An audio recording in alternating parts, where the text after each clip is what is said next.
Well, hey everybody, it's the crew from Vote Common Good, and we're here to give you a little post-debate commentary. Try to find some common goodness in what we just witnessed. I'm Dan Deitrich. We've got Doug Pagitt and Robb Ryerse, and let's dive in. First impressions. What you guys feel like your faces are telling me a lot? Disaster. Disaster. In a word. Disaster. Rob, you got a word? You got a first? Well, I said I wasn't going to drink. You're going to drink. Like, okay. I thought Trump wasn't even going to show up. He did. Dan, you'd wondered if he was going to walk off. He didn't walk off. He stayed. He walked all over Biden in the first few minutes of that thing. It was real tough. Yeah. Rob? I mean, what we saw here was the worst, the worst of both of these candidates. Yeah. We saw Donald Trump unable to say anything remotely truthful. I mean, it was constant lies, one right after another. And that's the worst of Donald Trump. And at the same time, we saw the worst of Joe Biden, which was he is an old man who struggles to communicate at times. His stutter came out several times during the debate. And though he is tremendously competent, he cannot communicate that competency in a way that makes people feel good about supporting him. Mm-hmm. What we saw was the worst in both of them. I tried to take some notes during this so I could share them with you. I'll share with you my notes that I put together. There's simply two words on there, which was deal dash. Presidential debate brought to you by a scam website called Deal Dash. Because at some point I just put my pen down and I was just like, this is it. This is what we got. These two guys. And look, I'm a Joe Biden booster and supporter. I am a Donald Trump opponent. But this is what America has. Now, I'm not doing the third party complain we need better. I'm just recognizing, which I hope a lot of us are, this is a situation we find ourselves in. We have decided in this country to invest an enormous amount in what we call the presidency of the United States. Actual power, perceived power, perception, all kinds of stuff. One of my friends sent me a text that basically said, we have a mumbler and a liar. Yep. That's a shorthand way, I think, for what you were saying, Rob, of what it feels like. That doesn't make us feel very good. Right. Right. And we will all do our thing about which would you rather have. But it starts to feel like, and I'm going to spend my time, if Joe Biden is the nominee on the ballot in November, traveling the country trying to ask people to vote for him. But if this doesn't get better somehow, then would you rather, slide down a razor banister or be attacked by sharks? Then that's a real problem. The other thing here, and Dan, I know you're going to have a word, and I want to hear it. Normally, people go into a debate, and what they want to do is make a story, tell a story of America. With neither of these guys did we get a story. We got a series of bold or bald-faced lies, whichever phrase you like, from Donald Trump. Greatest being, I don't know if it's I didn't have sex with a porn star or I just won 2 club championships, golf club championships, but and then continual hatred against immigrants. Yeah. And then you have Joe Biden giving us lists of 1, 2s, and 3s. I don't know how he was coached. I don't think Donald Trump was. I think Donald Trump basically did a stump speech. But if Biden thinks the best thing to do is not to tell a story of America and who we are. Well, I mean, where's old Joe telling us this is America? Why? Play the hits, man. Play the hits. Yeah, and Joe seemed defensive, even with the pretty softball questions. Like, what do you tell black voters that are feeling a little disenfranchised right now? And he basically said, "Oh, things are great for you. Don't complain." And that's just not what you say to people who are suffering and struggling. And it just felt like, Joe was on his back foot playing defensively, and it wasn't working. And then it just evolved into like arguing about golf. Like, that was embarrassing for both. Like, that's embarrassing for America that these are our best two people we put forward to run the country, and they're arguing about their backswing. Yeah. There was a number of themes in Trump's that Trump wanted to get across. One of them certainly was immigration related. Every answer he gave came back to immigration. Yeah. Immigration. Asked about opioids, immigration. Asked about childcare, immigration. Asked about January 6th, immigration. Everything came back to immigration. The other thing he said repeatedly, that what happened in Afghanistan was the most embarrassing moment in our country's history, which, yes, the optics of that were bad, and wow, you know nothing about American history. We've got a strong list of embarrassing things we've done as a country. Yeah. And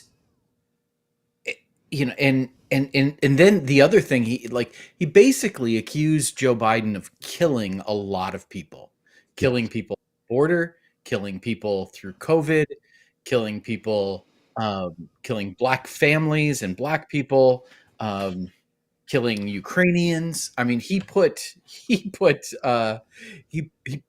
laid out that Joe Biden is, a cold-blooded killer, which was humorous, when you take a look at the guy standing next to him, who could not put together a coherent narrative. Mm-hmm.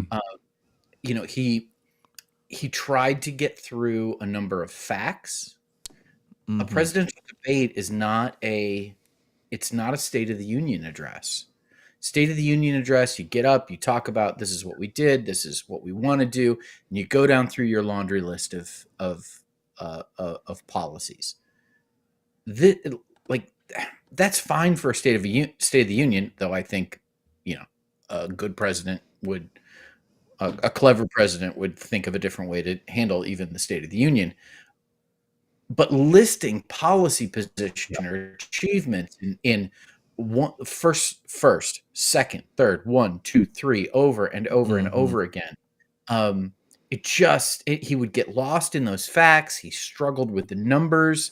He would say thousands and millions and millions and billions and billions and trillions. And it seemed like every time he set himself up to fail through the approach that he took, instead of giving us a narrative about how America is stronger, is growing, is in a better, certainly not where we need to be, but moving in the right direction as the result of his presidency compared to where we were 4 years ago under Donald Trump. And it was not good. It was not good. Look, and I agree. I 100% agree. I also think they know, and I would agree with this if this is what they know, meaning the Biden team, that this is not an election about, are you better off than you were 4 years ago? This is not an election about the story of America. I think they've figured out this is an election about, can people tolerate Donald Trump or not? So I do think there's something different about this election. Normally, an election like this is a referendum on the sitting, president, the person in office. Yep. This is really a referendum on Donald Trump. So many people's question is, there's no way I'm going to vote for that guy, or I think I'm going to be willing to vote for that guy. And they're not saying that about Biden. They're saying it about Trump.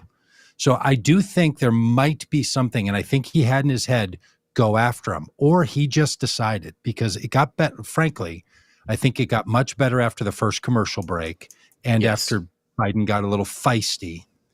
And then he came out and it got personal. And I don't know what the headspace they were in or what producers or people were telling them, like, there's no audience, walk out and be somber. But they both walked out like they were in a funeral pyre. The very first thing I wrote in my notes was, could someone smile? Yes, exactly Like, what I was going to say. Yes. Yeah, They that was should've the walked weakest wink and a gun I've ever seen from Joe. That was. Did you I'm see proud this? to be president. Yeah. And a No smile. greeting. Yeah, they didn't greet each other. Nope. The disdain and the contempt that they have for one another is very, very clear. And I don't think that appeals to the best instincts in Americans.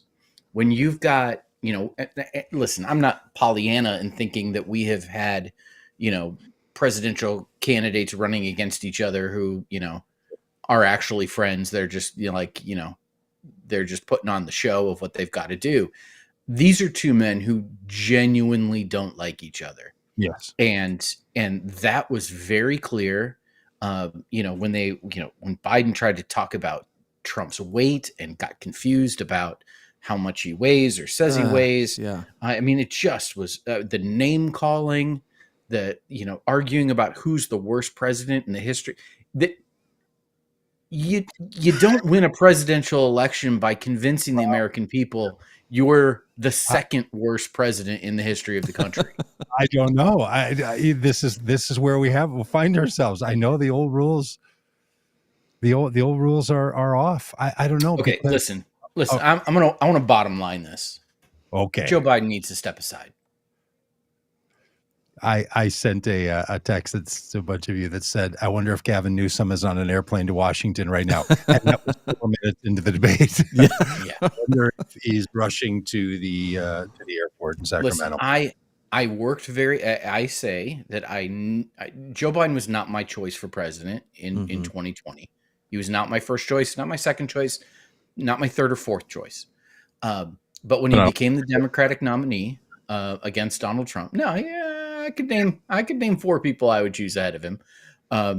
When he became the Democratic nominee for president, he did vote 4 times. There was that fraud. When he became the Democratic nominee to face Donald Trump, I committed to do everything I possibly could to get him elected. And I've said that I never dreamed I would work so hard to get a president elected that I barely want to be president. And that is my attitude again now for this election. If Joe Biden is the Democratic nominee, I will work as hard as I possibly can to get him reelected, because he's a kind and competent person who struggles to communicate. I think he's too old to be president, but the alternative is so abhorrent. It's an existential threat to the country. It's an existential threat to, as Doug likes to say, the planet and everything that lives on it. And I think that, I will do everything I can to get him reelected. However, he needs to step aside. We are 6 weeks away from the Democratic convention. Let Kamala Harris and Joe and Gavin Newsom and Dean Phillips and anybody else who would like to jump into it, let them hash it out at the convention. For the good of the country, Joe Biden needs to step aside. I think there's so many people that wish he would. It's really his race to lose. Like, he's doing everything in his power to lose this race, where a different candidate that was an incumbent wouldn't be having these problems. It's really a problem. Yeah. The age, and not every aged person presents age in the same way. Right. Joe Biden's presentation of the skills that it requires to do the myriad things to be the president were not sharp tonight. And this was a chance. Now, I also thought earlier, is it possible that the reason that the Biden campaign really wanted this debate to be the earliest in history was to vet how this was going to go, to give some time for this very thing that you're discussing? Okay, so I don't know, of course. Yeah. What do I know? That if that's the case, cheers on that one. Like, hey, we're going to field test this thing in real time and see how this goes. And maybe they've had the conversation with President Biden about this. Let's see how it goes. If there are honest brokers around him right now, David Axelrod, Barack Obama are calling, that some of these people are engaging in this. And I think if Biden comes to the conclusion that his health, his way of being does not demonstrate strength for this election, he'll do something about it. I just don't. I mean, we're going to burn now months of energy on should Biden step down or not, unless he does it fast. And because it doesn't do it, people are going to keep saying it up until whatever point the ballots are being printed. You know what I'm getting at? It's not as if, we're all going to, it's not as if it's going to be like in 2020 when it's like, hey, okay, the convention's come, it's gone. This is the nominee. It's all locked in. That's that. Let's roll. That's not how this is going to go. This question will not leave. And there doesn't seem to be a way out of it. Like, he had a great State of the Union. It was so good, in fact, that people accused him of taking performance-enhancing drugs. He did not take those tonight. It could have used some. He thought UA afterward, apparently, right? But there's not a chance really until September before he's scheduled to debate again, before he can show, that was just an off night. Here's the real Joe. It's too late. That's months down the road.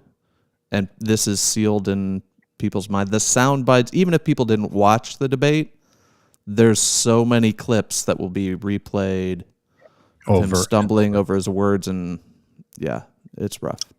Yeah, it's a problem. Okay, so let's set aside the step down thing, can we? Because I don't know. We can just burn a lot of this conversation. Yeah, it's I refuse to answer a hypothetical. On the performance itself, when Biden got feisty and started taking it a little more personal, I kind of liked it. I didn't like the golf thing. The fact that Joe Biden said when I came in as vice president I had an 8 handicap, and by the time I was out I had a 6, means you spent your time really working on your golf game. And I don't think that's anything to brag about.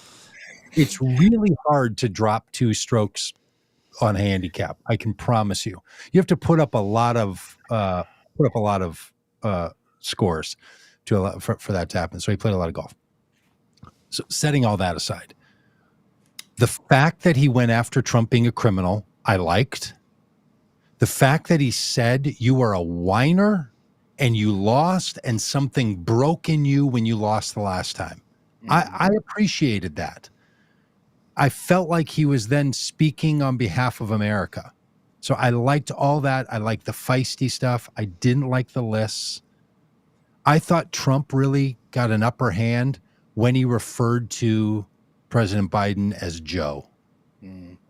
I thought that turn of a phrase from Trump toward Biden put Trump in a position of relational lecturing of Biden.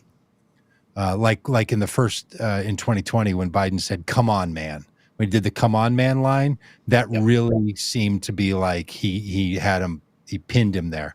And when he 3 different times when he said, "Joe, you did this and this, and you're not a bad guy, you just don't know what's going on," like that stuff. Yeah, damn, that works. And Biden had almost none of that, other than the like, this guy's lying. And he's unfit because of his inability to love and care for America. I thought that was pretty good. But man, Biden just couldn't pivot it from a statement to Trump to a statement to the American people and say, if you still love America, I want you in this campaign. This guy down talking America. If you don't want to down talk America, stick with us and join it. Like so many things that should have been said, and none of them were there. So it's just it's gonna rip through my head all night long. Yeah, and there were a number people that watch our regular podcast and you guys know that I say a lot that, it's a bad move to blame voters.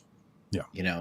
And you can't blame voters. And the president repeatedly did that tonight. Yeah. When asked about, are the tens of millions of people that are going to vote for Donald Trump, do they blew it. want to ruin democracy? Yep. And he was like, the more they know, yes. The more they know about this guy, yes. He blamed voters. He blamed voters with black families not understanding what he had done a number of different times. The burden is on you to make the case of why you deserve a second term, and you can't put it back on the American people. He didn't invite the American people in. He blamed them at times, and it wasn't a good look. Yeah. He Robb, said, I want your vote. Vote for me. Robb, a lot of times you tell candidates, like, you have to make the voters the hero of the narrative. Yeah. And Biden didn't do that. Trump, of course, didn't do that either, but we didn't expect that of him. Yeah. Trump is always the hero of the Trump narrative. Yeah. He's the savior, the hero. Yeah. That savior thing, what I thought was really interesting, it was clear that the retribution line, he was prepared for that. Yeah. He was prepared to be hit on the retribution thing, and Biden hit him on it. But his line, my retribution is going to be success.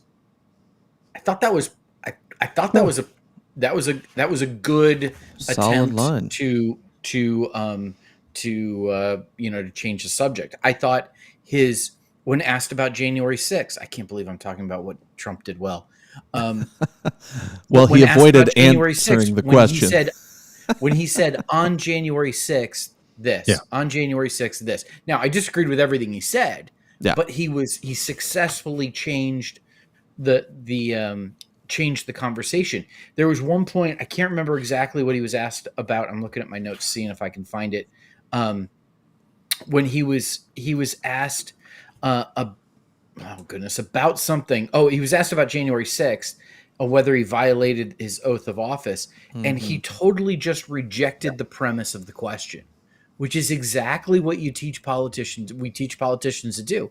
If you get asked a question in a debate that you don't like, that you don't want to answer, reject the premise of the question and talk about the things that you wanted to do.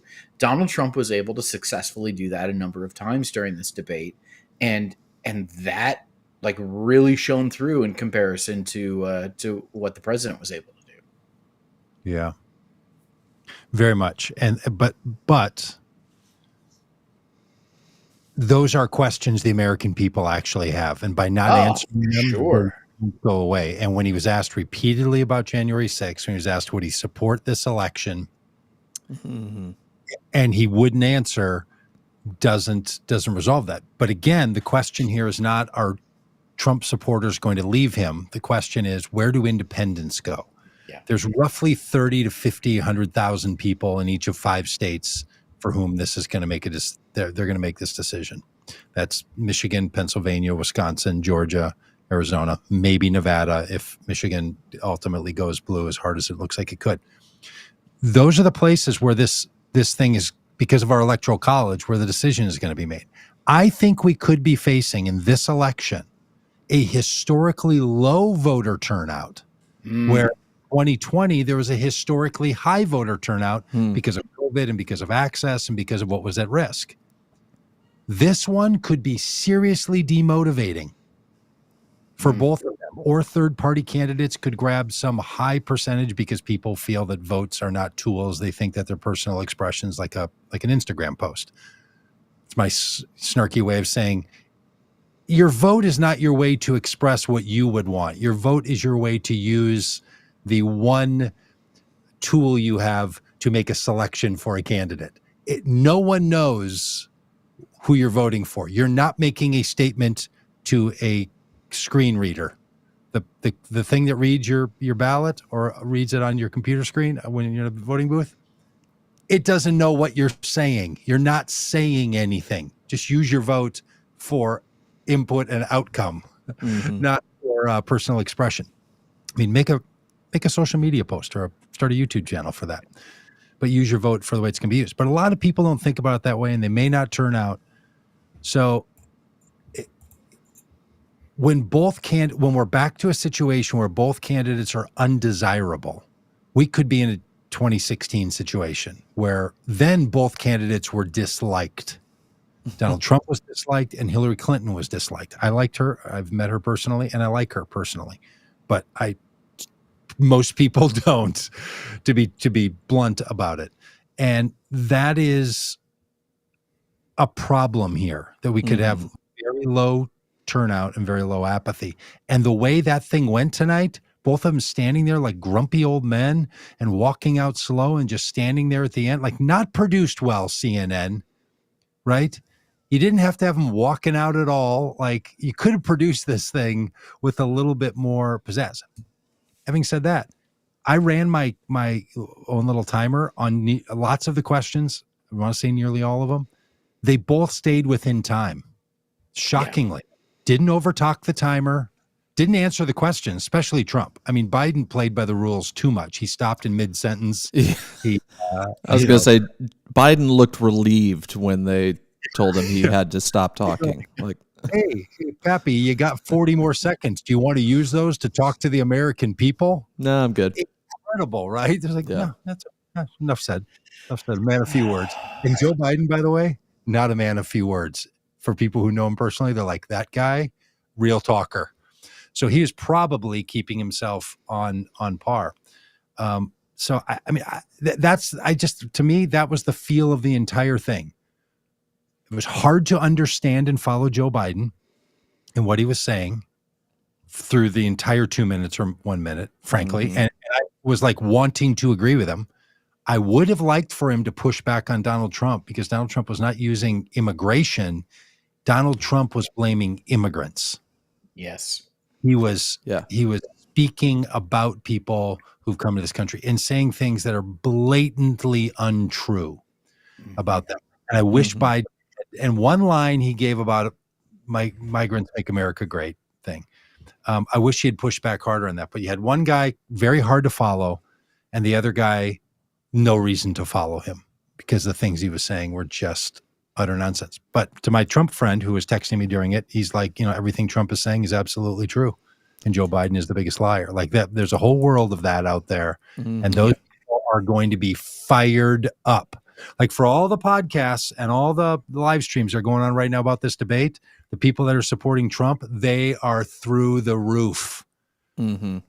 Couldn't have gone better for them. Yeah. And my question is, it seems like anecdotally, this is the first time that most people are paying attention to the race.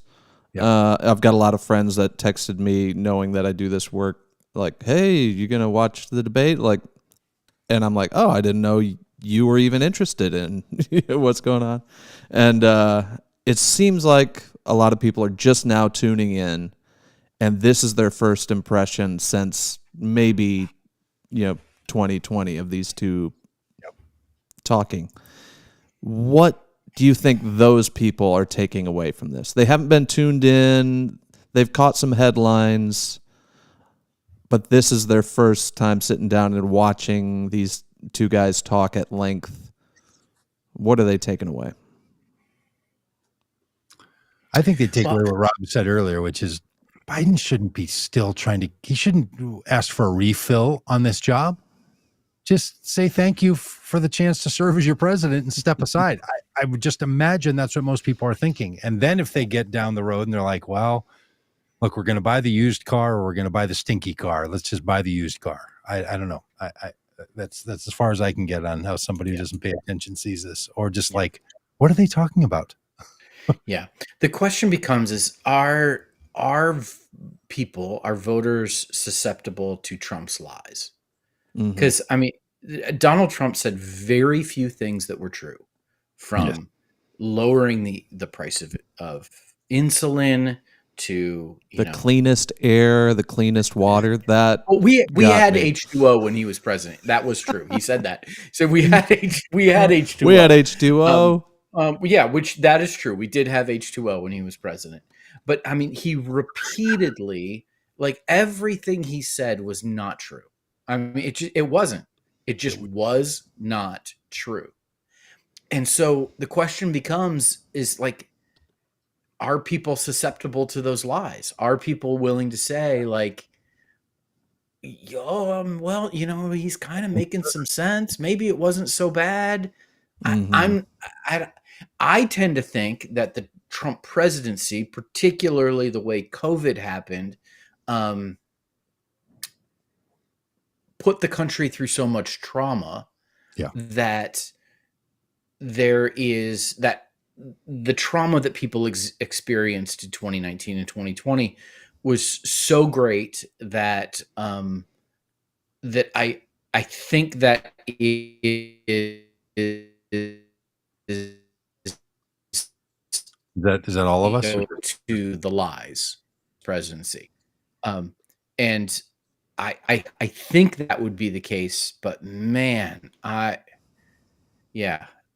So in terms of like the first impressions, I mean, right out of the gate, like, I mean, people make decisions quickly and first impressions get cemented. Mm-hmm. And the first impressions from Joe Biden were his voice was weak.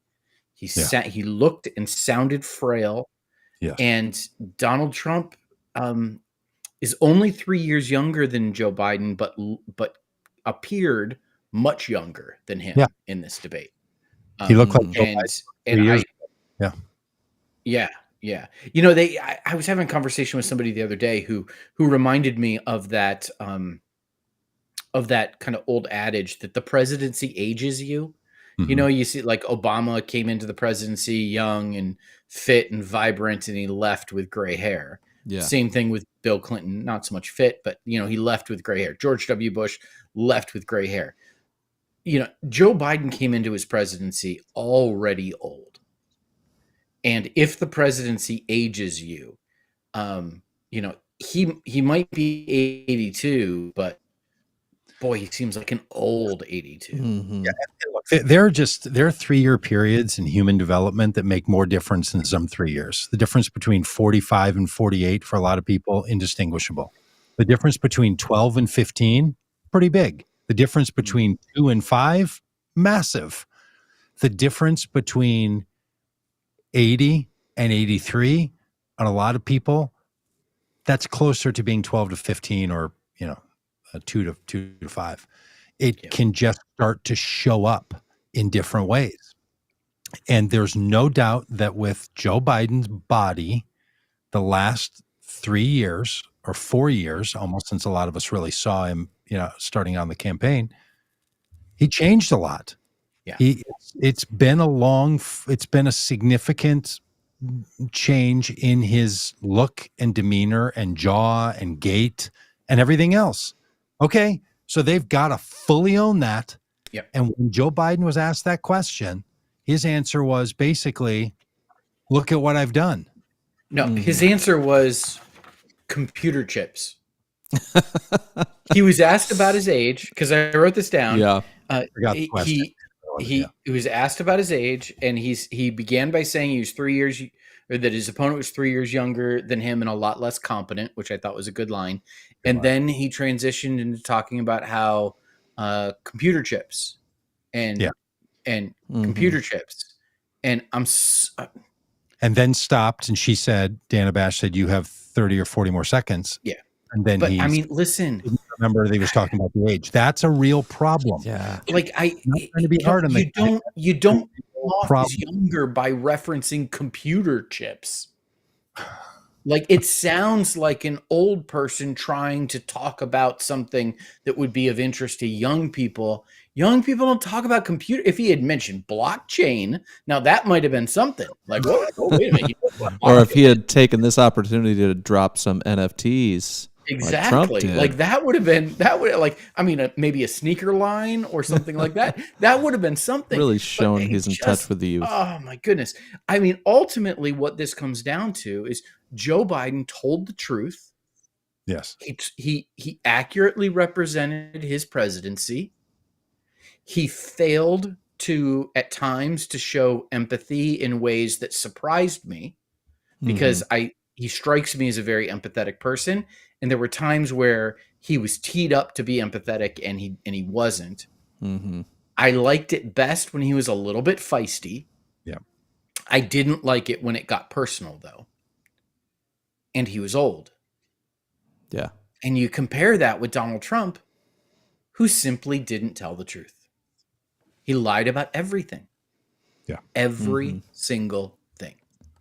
He didn't have a record that he could defend because the country was in terrible shape. When Joe Biden said, there was no inflation because the economy was on its back. That was, I thought, one of his best lines because he was absolutely true. That was absolutely the case. And he made such a mess of COVID. He made such a mess of all of it. Mm-hmm. And yeah, it ultimately comes down to do you want, this is we're circling back to the would you rather question of okay, there's an old man who's honest and doing his best, and he isn't gonna always communicate real clearly, but I trust him generally. Yeah. Boy, and I think I hated his answers about Israel. But there's I've got some serious disagreements with him on policy. Yeah. But by and large, I think he's got the country's best interest in mind, and he's doing the best he can. Do you want that, or do you want a narcissist who can't tell the truth and is in it just for himself? Yeah, I think the choice is still clear to most people. And unfortunately, I think it comes back to this, would you rather not, worst, one slightly less worse, but who do you want? What team do you want in all these positions around the president? Yeah. And Trump has shown that he puts together the worst, most corrupt team. And he has to fire and then won't support. Either he has to fire them or they quit because the adults in the room realize that he's incompetent and a menace. It's just. But Biden has shown that he puts competent people in these positions that can get things done, and he's accomplished a lot. He's accomplished the infrastructure bill, the CHIPS Act. He's done so many. Yeah, he's done so much, and that is good for everybody. But he couldn't turn that into a narrative that's about everybody. He did not say the word infrastructure. He did not talk about CHIP.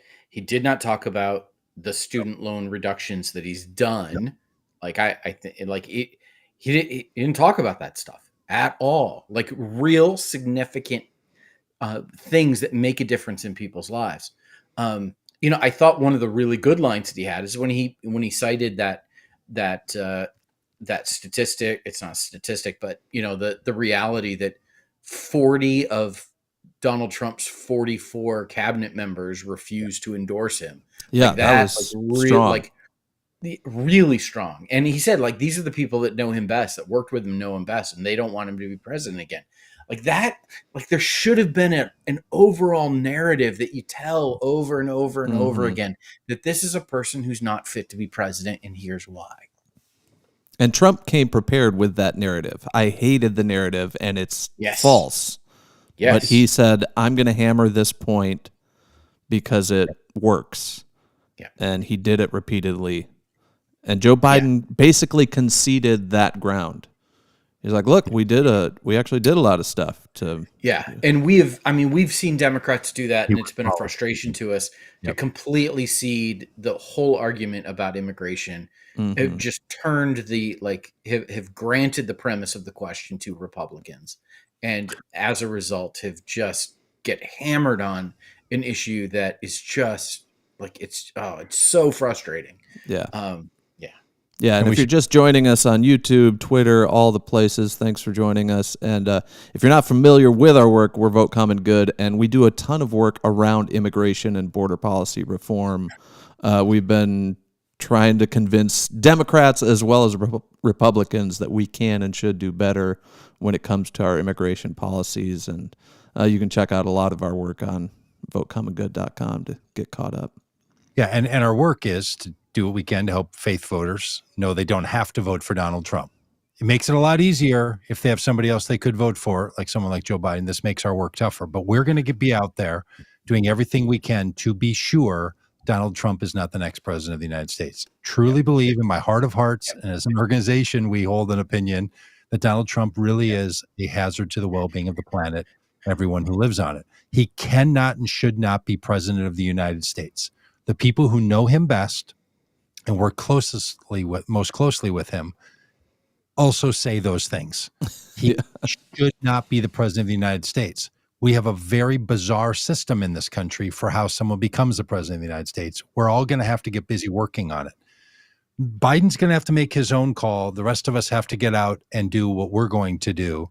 And basically 50% of the voting population is going to vote for Republican, 50% is going to vote for a Democrat. And then there's going to be a little bit of squish in there. Someone's going to go 47, someone's going to go 52. That's how it's going to happen. Cannot have the Democratic nominee, Biden or anyone else, be at the 47. That's work that happens. That's the work that we do. We'd love for you to follow us and pay attention to that work, or join us when we do it. In just a couple of weeks, right after the 4th of July, we're going to be in North Carolina. Then we're going to be in Wisconsin, and we're going to be then in Michigan and Pennsylvania. We're going to be working in these places. And our job is all going to be harder.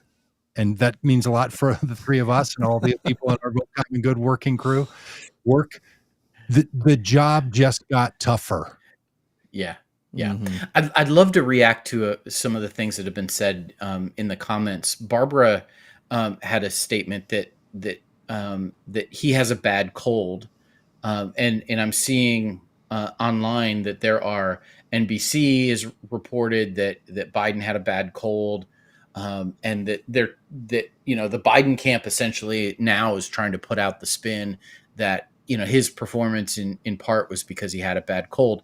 I just say parenthetically, Trump showed up to a debate with COVID. At least, I don't know. But I'm curious your thoughts about will that defense of Biden, that not an excuse, but the reason for his performance being the way it was because he had, health issues with a cold. Does that make a difference here? No. Okay. And here's why. Okay. Because if getting a cold makes it hard for you to do your job, that's a problem. Yikes. His job tonight was to stand in front of the American people as the president of the United States and do what a president does. If you're going to now, if all they were trying to say was, the reason his voice was a little grovelly was because he has a cold. Okay, that's the voice thing. But not I had a bad night because I had a cold. If they do that, that plays right into the idea that someone's frail and can't do their job. Yes. If they get a cold. A cold is a minor enough thing that it shouldn't inhibit your ability to do a job. Okay, so Tim asked, did he really call Joe Brandon? Did you hear this? Did either of you catch this? When he was, because I made a note of it, when the question was about border control, and they were talking about, because Biden said that he said the border control endorsed me. Well, they endorsed my plan. And then, Trump made a retort about how he had been endorsed by border control. And then he said, Brandon, just speak to them. Did you catch that? I missed it. No, I I'll have to go back. I caught him calling him Brandon. Yeah, I guess I didn't hear it, but that just sounds like a thing that Trump slipped on, unless somehow he was trying to be cute. I just don't see Donald Trump being sassy or cute or playing into the Brandon thing, but maybe I don't know. Do you think it matters? I don't know. I just thought it was I was like, wow, I can't believe you went there. Edward asked when Biden called him that he's not 6'4" and 215 pounds and made a fat joke. I think that was Yeah. What now? Yeah, and Trump's response was, "Let's not act like children." Trump taking the high road. You know Yeah. Not act like you've children? messed up. Yeah. Trump had a line that, like, it's like, "Let's not act like children," and Biden replied, "You're the child." Yeah. So It was like a elementary comment- school yeah. playground argument toward the end Who there. can hit the ball? Can you hit a ball 50 yards? I can hit a ball 50 yards. I mean, it won't be straight, but I can hit it 50 yards. Another question from Edward, or a comment from Edward. What do you think about this? Edward says, honestly, I think I just witnessed the end of democracy in America tonight. Disinformation and misinformation prevailed tonight.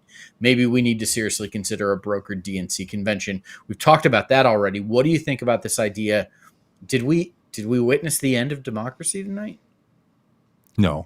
I mean, I felt that for a moment, like I was sad, like I was witnessing that. But I don't think it really is. No.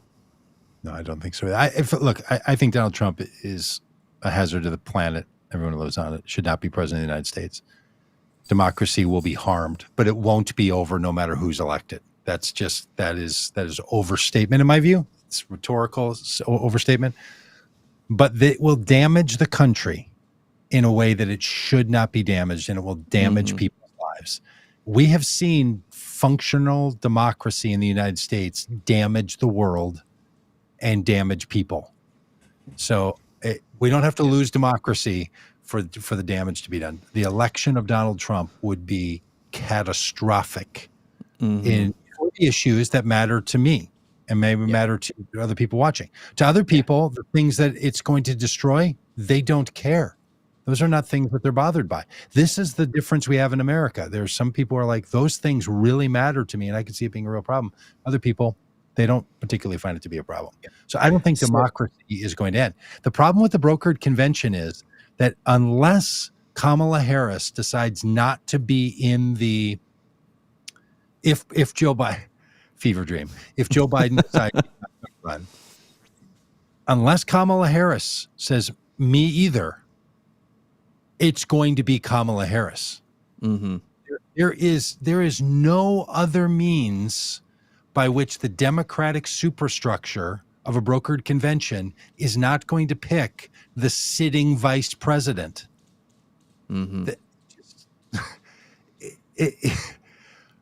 So that is going to be theoretically they could, but you're saying they won't.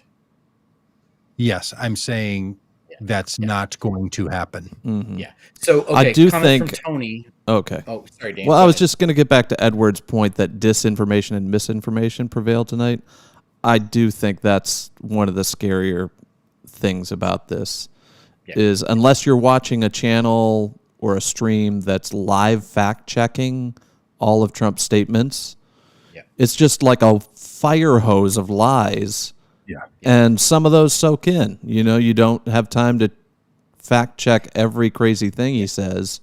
And that's the strategy. You think he can't be lying about everything. Right? But he was. Okay, so Tony makes this comment that EJ Dion it made a good point as usual. While it's inevitable that there will be talk about Biden's performance, which is what we spent a lot of time talking about, Trump's utter torrent of nonstop lies needs to be the topic of media conversation as well. Listen, I know there's a lot of blame the media that happens on both sides, and everything boils down to how stuff is covered in the media, and both sides love to blame the media. What do you think is going to be the narrative coming out of? So you think back to previous debates. You think George W. Bush looked at his watch while Bill Clinton was interacting with people in the audience at that debate, and that image, totally solidified as the narrative of that debate. Al Gore sighed a lot while George W. Bush answered questions, and that became the narrative about that debate. What is the narrative about this debate? Is it Joe Biden's old? or is it Trump lied? Joe Biden's old. I think so too. Yeah. The biggest thing that they had that needed to be knocked off was the feeling people had that Joe Biden wouldn't be up for the job. That was the reason that the people who were connected to the campaign were floating why they wanted this early. They wanted to knock that pin down and move on to re-election. Does this Not happen. yeah. Does this do we blame the media for talking about that, for that becoming the narrative about this debate? I think that would be ill-advised. People who just look at Joe Biden, people that I know who just glance, they're just like, wow, he seems really old. Mhm. Now, Yeah. what that means will be different things to different people. But he needed to own it. He needed to grab a hold of it. And I even thought he would come out and say something like, hey, it's really great, it's great to be here. It's it's good to still be up at this hour. Something like it's that. past my Yeah, bedtime. Crack a joke. Joke about it. If you- Yeah. Oh Own my it. goodness. Ronald Reagan had one of the greatest lines in the history of presidential debates when he was asked about his age, and he said, talking about Walter Mondale, who was an old man as well, I will not for political purposes exploit my opponent's youth and inexperience. I mean, it was an amazing line. Hilarious. There was nothing funny about this debate from either of them other than some of the stuff that happened. We're laughing at, not laughing with, for sure. Look, so to your question is, will the headline in people's minds be Donald Trump still lies, or will it be Joe Biden doesn't look like the person I voted for last time? Donald Trump is the same guy. Yeah. Is Joe Biden the same guy? No, Joe Biden doesn't look like the same guy. Yeah. So that's a change. That's what we notice. That's what's going to stick in people's minds. Yeah. And it kind of matters, right? Now, look, when I asked my phone, I said, hey, SIRI, how old was Ronald Reagan when he was reelected? And he was like 70 something, right? 74, 75. Probably do it right now. Hey, Siri, how old was Ronald Reagan when he was reelected? Ronald Reagan was 73 years old when he was reelected in 1984. 73. This answer is from Wikipedia. 73 years old. And there was worry about his age, and then the growing, whether if it was Alzheimer's or dementia, that he experienced while president in his second term, where other people were literally doing things because he wasn't able to keep up. Yeah. I'm not saying Joe Biden's going to experience dementia or something, but these are real questions. And that was with some decade younger. Yeah. So we have to stop this. Like, it's not even a fair question. It's a 100% fair question to the performance of the job. And tonight, to be blunt, it looked like he could not perform the job due to the impacts of age. Yeah. Yeah. And I mean, the total side note, like, wow, the teeth implants on both these guys. Yeah, great. Right? Like, wow. Yeah. I mean, just Wish I could afford fantastic. those. I know. Just fantastic looking smiles from both of these guys. Just white, straight teeth like crazy. Rumor has it they got him on Deal Dash. So there you go. There's one more question that came early in from Giselle that I want to get to. But before we do that, I want to ask you this question. Was the winner of the debate Robert Kennedy? No. Not Robert Kennedy. I don't know. We should check his numbers for his solo debate that he had planned on TikTok or whatever. Yeah, he was having on X. Yeah. So Giselle asked the question, where do we go from here? Yeah. That's a great question. Where do we go from here? Here's my suggestion. Where you don't go is Donald Trump is going to win the election. Yeah. That's just not what debates do. Debates don't make someone win or lose an election. Debates do a lot of things to impact the supporters of those candidates. They can be very motivating. When Barack Obama performed terribly against Mitt Romney in their first, people freaked out, and it put pep in the step of an otherwise lackluster re-election campaign. It did a lot for that campaign. People freaked out. You don't win or lose an election based on winning or losing a debate. That's just not how it works.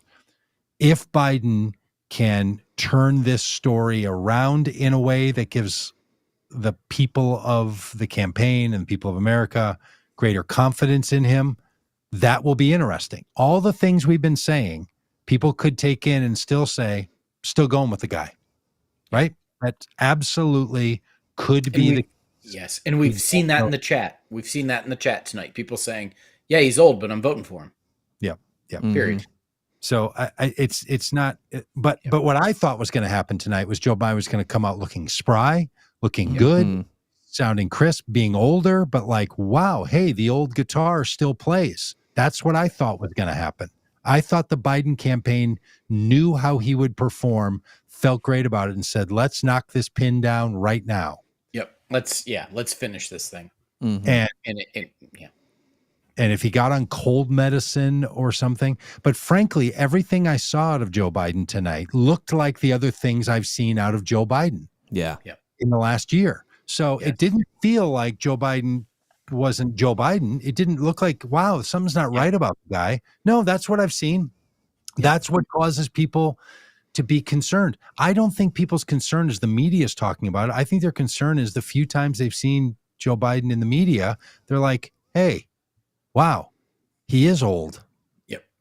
His performance matches what the media and others have been talking about. Yep.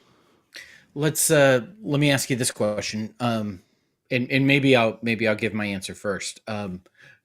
Because I've got one in mind. The question being, who won the debate? Who won the debate? And my answer is Jake Tapper and Dana Bash. I'm serious. I thought I reject the premise of the question. I thought they were fantastic. I thought this was one of the best moderated debates I've ever seen. Wow.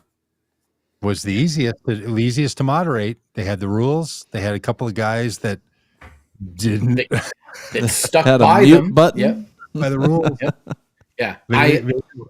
But I thought in like no shade from CNN from me. I thought Jake and Dana did a great job. And I think Dana, sorry. And I don't watch CNN.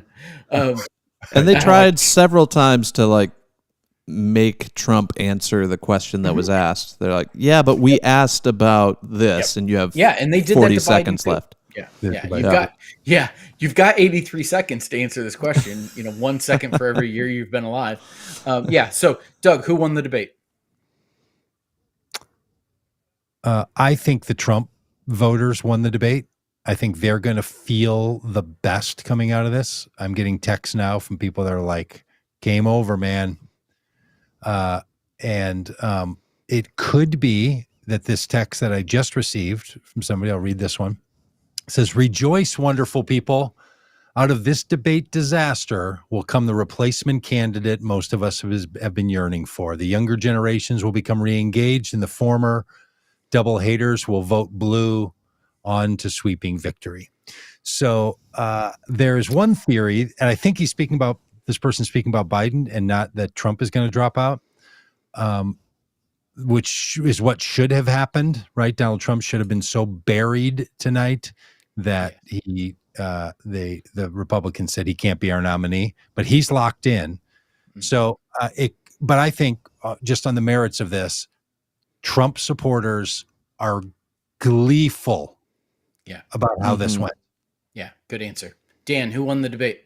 Yeah, if it's a binary answer between which candidate performed better, it's Trump, and it makes me a little bit sick in my tummy to say that. Yeah. But yeah. Yep.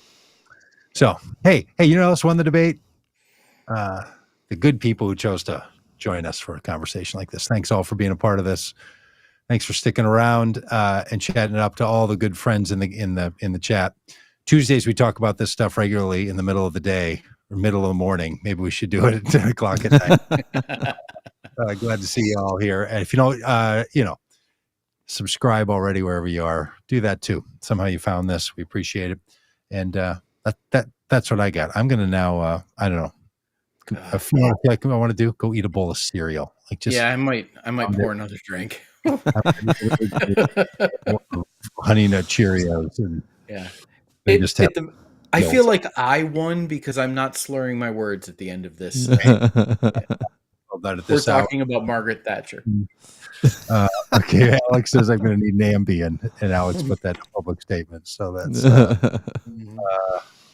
But yeah, I would say this: if you feel discouraged and bummed out, we're gonna keep working together. We're gonna keep going.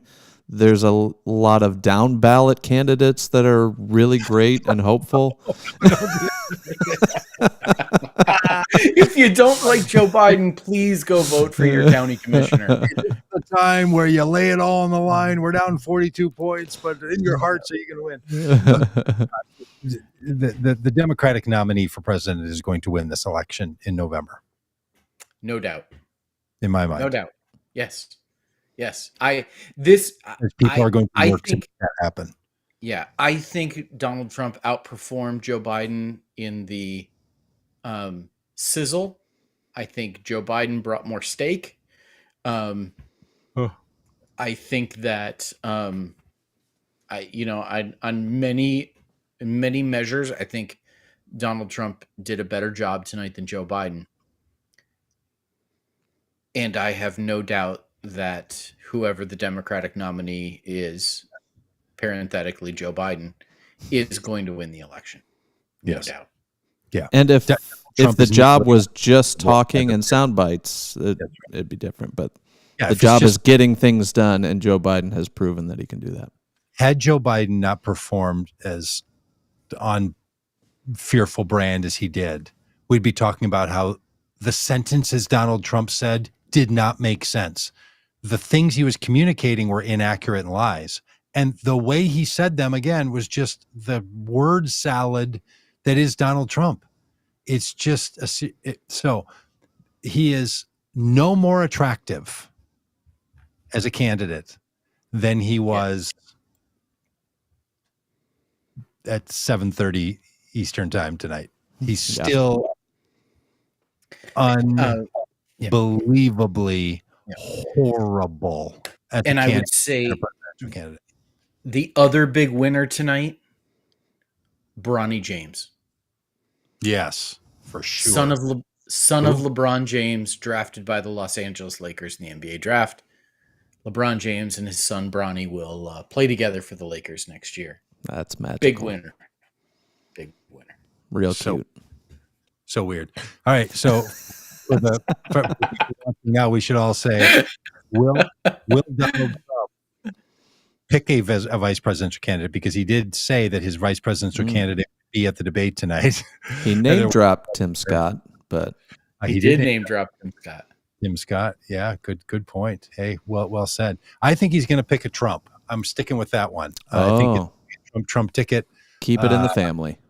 I think that's how it's going to go. It's going to be like I bring that up because of the James boys playing together. Yeah, but I am unshaken and 100% convinced that Sarah Huckabee Sanders will be Donald Trump's running mate. Dan, do you care? Nope. Come on, Dan. Name a name, Dan. Come on. I'll say Tim Scott just to be different. I think it's going to be Sarah. But no, see, the right answer was Bronny James. Should have brought it back. And Alex coming back through. Alex in the chat, undeterred that it's going to be Marco Rubio. Little Marco. All right. Well, Alex is not going to be a little Marco. Now, but now the big intrigue is not going to be who's the vice presidential candidate on the Republican side. It is who's the presidential candidate on the Democratic side. That's really what we're talking about. We didn't listen. Obviously, we started a minute after the thing ended. I didn't listen to anybody else's commentary. My guess, though, is that all the other commentators are saying the same thing. Would y'all agree? Totally. What's going on? Everywhere Yeah, I else? had a text saying, I think Van Jones Yep. Yeah, I was on that. text basically said the same thing. Biden needs to Okay, step down. Yeah.